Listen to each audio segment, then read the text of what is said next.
চোখ বন্ধ করো আর কল্পনা করো ৫,০০০ বছর পুরনো একটি শহর।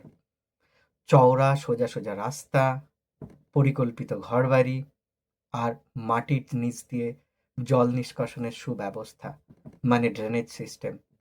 অবাক হচ্ছ? এটা কোনো কল্পনা নয়, এটা সত্যি।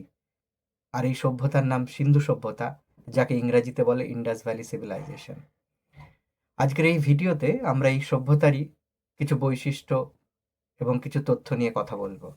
ব্রিটিশ পর্যটক চার্লস ম্যাসন 1826 সালে মাটির তৈরি কিছু রহস্যময় ইট দেখতে পান। পরবর্তীকালে 1856 সালে ইস্ট ইন্ডিয়া রেলওয়ে কোম্পানির ইঞ্জিনিয়াররা বুঝতে না পেরে এই ইটগুলো রেলওয়ে তৈরির কাজে ব্যবহার করে ফেলেন। 1920-র দশকে ইতিহাসের এক বড় আবিষ্কার হয়। 1922 সালে রাখাল দাস বন্দ্যোপাধ্যায় মহেঞ্জোদারোতে মাটির নিচে লুকিয়ে থাকা এক বিশাল শহর আবিষ্কার করেন। প্রথমে কেউ বিশ্বাস করতে পারেনি, কারণ এই শহরগুলো ছিল অত্যন্ত উন্নত মানের। এগুলো একদমই সাধারণ ছিল না। সোজা গ্রিড প্যাটার্নের রাস্তা, একই মাপের ইট, একদম আধুনিক শহরের মতো পরিকল্পনা। এই সভ্যতা বর্তমান পাকিস্তান এবং উত্তর পশ্চিম ভারতের অনেকটা অঞ্চল জুড়ে বিস্তীর্ণ ছিল। সিন্ধু নদীর তীরে গড়ে ওঠায় এই সভ্যতাকে সিন্ধু সভ্যতাও বলে। ইংরাজিতে আমরা একে বলে থাকি ইন্দাস ভ্যালি সিভিলাইজেশন। চলো এই শহরে একবার হেঁটে আসি। শহরগুলো কিন্তু ৫,০০০ বছর আগের। রাস্তাগুলো একদম সোজা, বাম ধারে সারি সারি ঘর।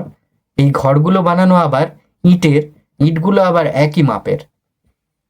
আর প্রত্যেকটা বাড়িতে রয়েছে জলের কুয়ো। আর রাস্তার ডান সাইডে আমরা কি দেখতে পাচ্ছি?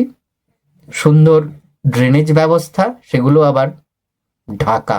এটা কোনো এলোমেলো বস্তি নয়, সুপরিকল্পিত এক নগর সভ্যতা।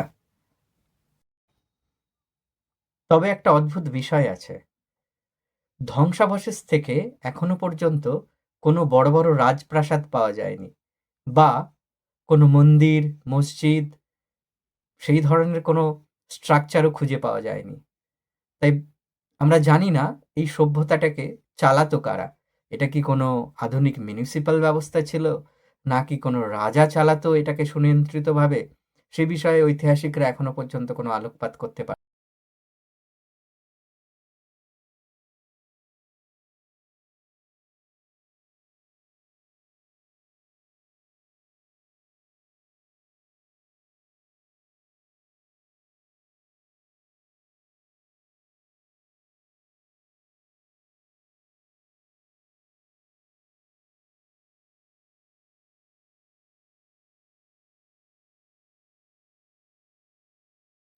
সিন্ধু সভ্যতার প্রধান রপ্তানি পণ্যের মধ্যে ছিল মণিমুক্তা, গয়না, তুলাবস্ত্র এবং মৃৎপাত্র।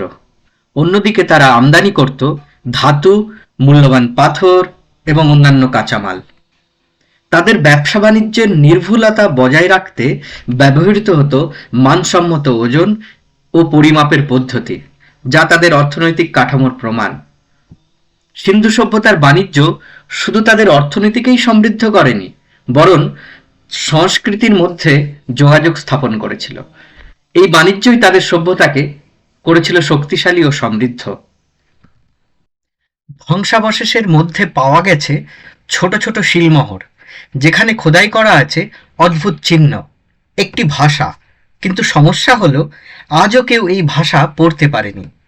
মিশরের হাইরোগ্লিফিক্স বা মেসোপটেমিয়ার কিউনিফর্মের মতো নয়, এই লিপি এখনও অজানা।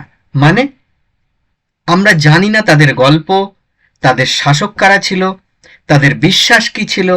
এটা এমন এক সভ্যতা যা কথা বলে কিন্তু বোঝা যায় না। তারপর যা ঘটে সে আরো বড় রহস্যময়।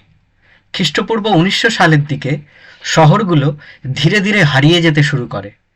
যে রাস্তা একসময় জীবন্ত ছিল তা হয়ে যায় ফাঁকা, বাড়িগুলো পরিত্যক্ত হয়ে পড়ে, বাণিজ্য বন্ধ হয়ে যায়।